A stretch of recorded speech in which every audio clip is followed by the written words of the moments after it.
नमस्कार, न्यूज़मैन मैक्स में आप सभी का स्वागत है। बहुरी अकेला food literature and art cafe Bhanpur में 30 जुलाई को शाम 6 बजे से साहित्य संध्या का आयोजन किया गया।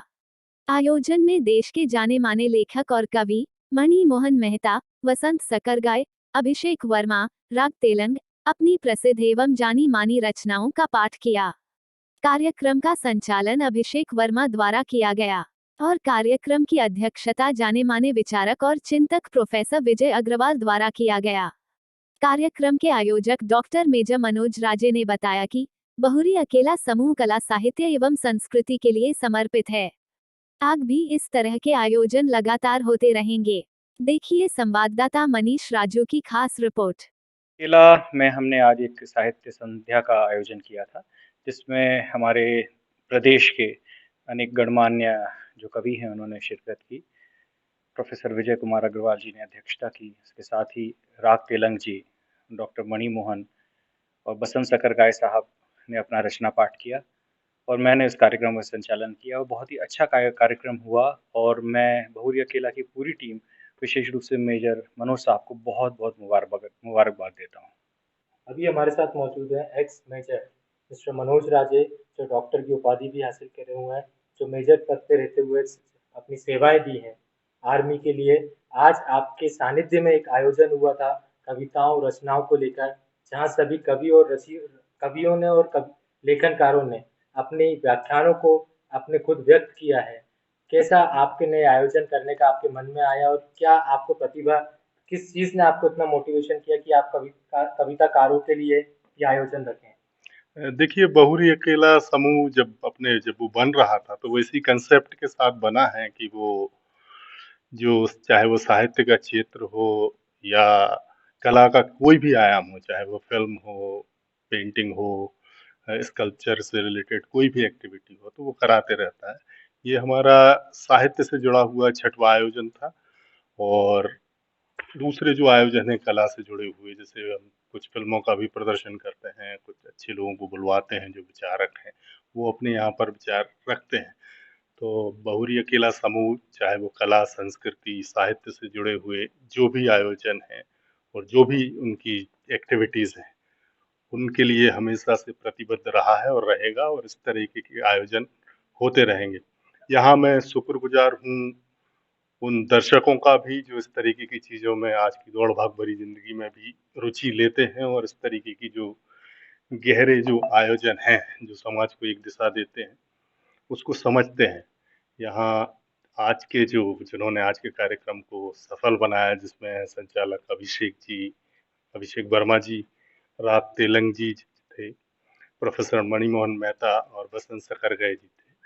और आज के दिन के कार्यक्रम की जो अध्यक्षता की प्रोफेसर विजय अग्रवाल, जो कि जाने माने विचारक, चिंतक और लेखक हैं। तो सभी दर्शकों ने उनको सुना और सराहा। आगे भी हम मेरी जो दर्शक हैं इस तरीके के, जो इस तरफ रुझान रखते हैं, चाहे वो साहित्य हो या कला हो, उनको हम आगे के प्रोग्रामों में आमंत्रित करते रहेंगे और चाहेंगे कि ज़्यादा से ज़्यादा दर्शक यहाँ आएँ और इस तरीके के कार्यक्रमों का आनंद लें। सर, बात करें आज के आयोजन के अलावा भी, आप खुद एक कैफे के संचालक हैं। जी। कैफे में आपने छात्रों के लिए भी एक लाइब्रेरी की व्यवस्था कर रखी है, जो बिल्कुल निःशुल्क है। कोई रिस्ट्रिक्शन नहीं है कि ऑर्डर करना जरूरी है। छात्रों के लिए इस प्रकार की सुविधाएं देना आज के दौर में, कहाँ से ये आपके मन में थॉट आया था? ये थॉट तब आया जब हम कोचिंग टाइम में पढ़ते थे, तो एक छोटे से कमरे में हम पढ़ते थे।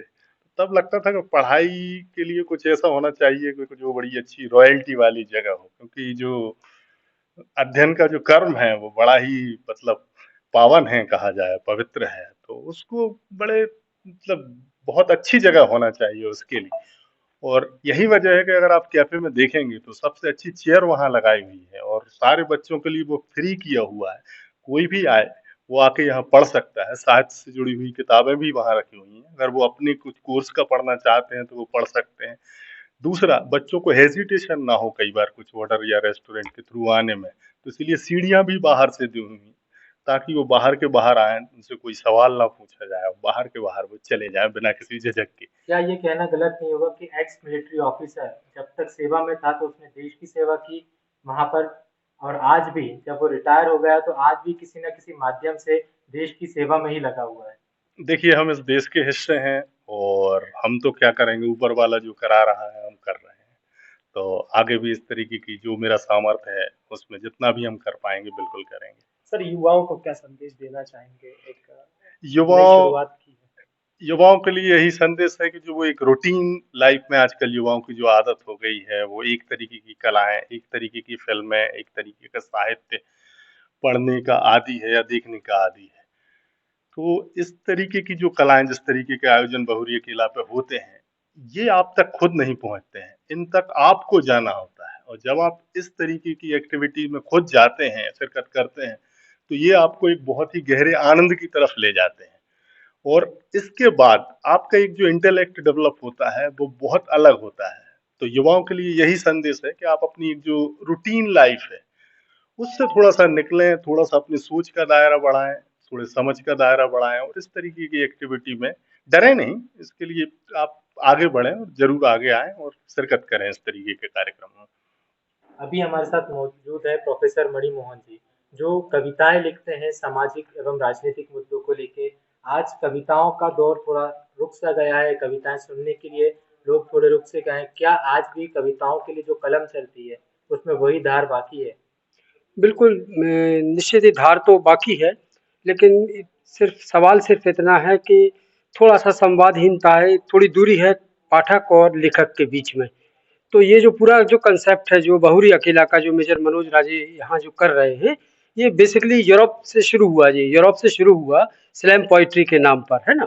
तो वहाँ कैफेटेरिया में ओपन माइक जैसा होता था, कोई भी आए अपनी कविताएँ सुनाए। तो इस तरह से जो एक हेजिटेशन था, जो झिझक एक युवा वर्ग में होती है कि उन्हें लगता है कि पता नहीं हम कैसा लिख रहे हैं, लोग पसंद करेंगे कि नहीं करेंगे। तो इस तरह की जो मंच है, ये एक यूनिक प्लेस है ना? तो इस तरह के मंच उनको ये माने समय और उनको स्थान देते हैं, उनको अवसर देते हैं ये कि वो जो भी लिख रहे हैं वो लोगों के सामने आए। प्रोफेसर सर बात करें तो आप प्रोफेसर की भी उपाधि रखते हैं। आज का दौर जो है, जहां ओपन माइक में अब शब्दों का प्रयोग करना, आज के लोग दूसरे जो वक्ता सुनने आए हैं उनका हंसी मजाक उड़ाना, इस प्रकार की ज्यादा युवाओं को पसंद आ रहा है, ना कि जो हमारी पुरानी संस्कृति थी, जो शब्दों का सही प्रयोग किया जाता था, जो शब्दों से शब्दों की कड़ी जोड़ के जो माला बनाई जाती थी, वो माला आज कहीं टूटती हुई नजर आ रही है। देखिए, अभी ये फर्स्ट स्टेप है ये। अभी तो ये है कि हम युवा वर्ग को साहित्य से, कला से, संस्कृति से जोड़ें। ये पहली स्टेज है। इसके बाद धीरे-धीरे ये होगा कि उनके अंदर ये चीज़ों की समझ भी आएगी कि भाषा का बर्ताव, किस तरह से भाषा का बर्ताव करना है, साहित्य की क्या भाषा होनी चाहिए, कला के अंदर किस तरह की भाषा का उपयोग करना है। ये एक दूसरा स्टेज आएगी, वो आएगी। लेकिन अभी हमारी जो प्राथमिकता है, प्रायोरिटी है, वो ये है कि वो कम से कम साहित्य से, कला से, संस्कृति से जुड़े तो सही। पहले जुड़ेंगे, इसके बाद ही हमें सही और गलत हम उन लोगों को बता पाएंगे। हमारे साथ मौजूद है बसंत सकरगाय जी, जो लेखक हैं, कविताएं लिखते हैं सामाजिक एवं राजनीतिक मुद्दों को लेकर, जिनके वक्तव्य में हमेशा सामाजिक और राजनीतिक दोनों ही कविताएं सम्मिलित होती है। आज एक आयोजन किया गया था जहां आपको मंच मिला अपनी कविताओं को बताने का, श्रोताओं को सुनाने का। कैसा, क्या अनुभूति महसूस हुई आपको? देखिए, मैं एक चीज ये कहना चाहता हूँ कि बहुरी कला केंद्र जो है, ये मंच है, साहित्य का जो मंच है, ये एक बहुत जरूरी हस्तक्षेप है। इस अर्थ में जरूरी हस्तक्षेप है कि एक वक्त था जब तालाब के उस तरफ भोपाल नहीं हुआ करता था और यहीं से पूरा साहित्यिक कार्यक्रम हुआ करते थे। और अब हम यदि देख रहे हैं कि सारे साहित्यिक आयोजन, ये संस्थाएं हैं, वो तालाब के उस पार है। मसलन भारत भवन, रवीन्द्र भवन, हिंदी भवन, हिंदी साहित्य सम्मेलन भवन। लेकिन ये इस मामले में एक सार्थक और जरूरी हस्तक्षेप इसलिए है कि पुराने भोपाल में है और पुराने भोपाल में है, इसलिए यहाँ पर अभी ऑडियंस भी काफी अच्छी रही और अच्छा रिस्पांस मिला हम लोगों को। बात करें कविताओं की, वक्त की, कि आप उस दौर से हैं जब कविताओं का एक दौर हुआ करता था। श्रोता सुनने के लिए वक्ता को बड़ी दूर दूर से आते थे और भारी संख्या में मौजूद रहते थे, जिससे श्रोता को भी सुनाने में मजा आता था, वक्ता को भी सुनाने में मजा आता था। आज का दौर एक संख्या लिमिटेड हो गई है, तो क्या उस दौर और इस दौर में फर्क है? नहीं, देखिए क्या था कि ये जो कवि सम्मेलन वाले मंच हैं, और जो चुटकुलेबाज हैं या द्विअर्थी संवाद वाले जो हैं, जो एक्चुअल कविता होती नहीं है। कविता मनोरंजन नहीं होती है। कविता एक समाज को एक मैसेज देती है। जैसे मैं एक अपनी 4 लाइन की पंक्ति आपको बता रहा हूँ कि मैं छपना चाहता हूँ आग की उम्मीद की तरह। मैं छपना चाहता हूँ आग की उम्मीद की तरह, जैसे एक स्त्री कंडे छापती है दीवार पर। तो कहने का मतलब ये है कि साहित्य हमेशा समाज के साथ, आम आदमी के साथ खड़ा रहा है। और जैसे ये अपना जहाँ हम लोगों ने आज बहुरी इस पे किया है, तो उसमें आप देखिएगा कि साहित्य को भी आम आदमी के पास पहुंचना चाहिए। और इस तरह के मंच जो होते हैं वो एक संबंध बनाते हैं हिंदी प्रेमियों से, साहित्य प्रेमियों से और साहित्यकारों के बीच में।